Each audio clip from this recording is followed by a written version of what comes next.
to get your head around the white ball stuff in South Africa with so many personnel changes. But a grizzly old bloke named David Warner alongside Marnus Labuschagne looked good in the one-day version, was he? Davey's not that old, all right? Calm down. Looks quite nice. He's nice and young to me there. He's still... Look, they're still playing beautifully. Davey, obviously, with a little bit of pressure. I don't know why, because he's been an outstanding cricketer for so long, but he batted beautifully. And Marnus, you know, the concussion sub-king. Yes. He averages 50 non-concussed, but when he comes in concussion sub, he averages 70. So I think someone just needs to cop it. He needs to stay off the field. Someone needs to take one for the team, and he comes in, he gets 70. We're good. Exactly right. So Marnus he was left out of the World Cup squad, wasn't he? Yeah, the 18. But he can be drafted. Well, I don't think putting up a good argument. Yeah, they haven't officially. They can actually still change the squad. I think it's just a preliminary squad. But I mean, up to this point, Marnus hasn't really set the world on fire in one-day cricket. And I've talked to him about it. He admits it himself. So I don't think he was too devastated about the decision. He kind of understood it. Yeah. But I mean, you're going to give a quality player a chance, and they gave him a chance. He wasn't supposed to be on that tour. He went on that tour, I think, because Maxi didn't go on the tour. Greeny obviously got hit in the head, concussed. It's amazing how Marnus just slithers his way into these situations. But he does, and when he does, he takes the opportunity, which he does. Because what he did there, the way he's batted the last 2 innings, I haven't seen him bat like that in one-day cricket for a while. So he is batting pretty well. So if he was to be put into the one-day World Cup squad, does that mean someone else would then have to be taken out? Yeah, definitely. I mean, it'll just depend. They have a lot of all-rounders there. They have some lower hitting power. I mean, Smithy will come back. Soon Maxi will come back. Like, he'll be in that squad. And then it's a case of who do you leave out if he does come in. He won't be in the first team because, you know, Steve Smith will be batting 3, I assume. Will he 3 or will Mitch Marsh, who's been batting 3? I assume Steve Smith 3, Marsh 4, but, I mean, Steve Smith's record of 3 has been outstanding, so I assume Steve Smith 3, but if he goes on the tour, it'll be as a replacement, not on the first team anyway, so it'll be interesting to see. He'll be there just in case someone gets hit in the head. Might as well. Exactly.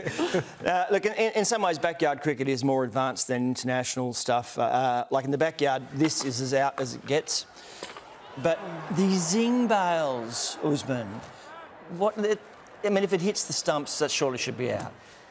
Nah, I'm a batsman. I'm quite happy with that.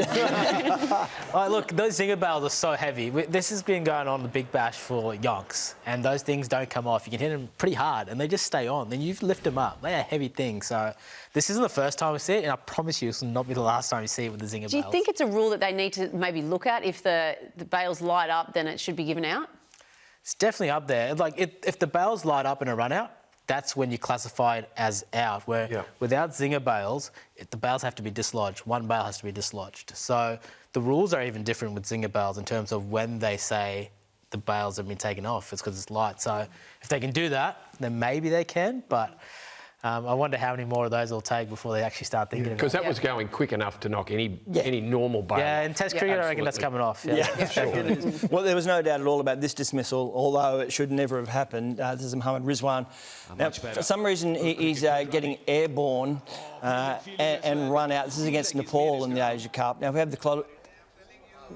What is that about? I reckon that's a massive case. He's not got a helmet on there, does he? No. I reckon he's crapping about his head, I'm genuine, I reckon, because look, he's got his head turned. You think the ball's going to hit him? You have a helmet on there, you're not actually as worried. You put your head down, so I reckon that's what that was. Exactly. It is easy enough to do, just getting lost in your thoughts and forgetting where your crease is, isn't it, Usman? Look at you. Bat's down, isn't it? The bat's not down. No, it is not down. No. No, that's the camera angle. No, it's not. Look, I actually thought I was absolutely salmon there. When it hit my cone, I'm like, I'm out. I'm just waiting him to put up the finger, and I'm like, he's not giving it by the time. Well done, the gully. Look, I learned from mistakes. That will never happen again, I promise you.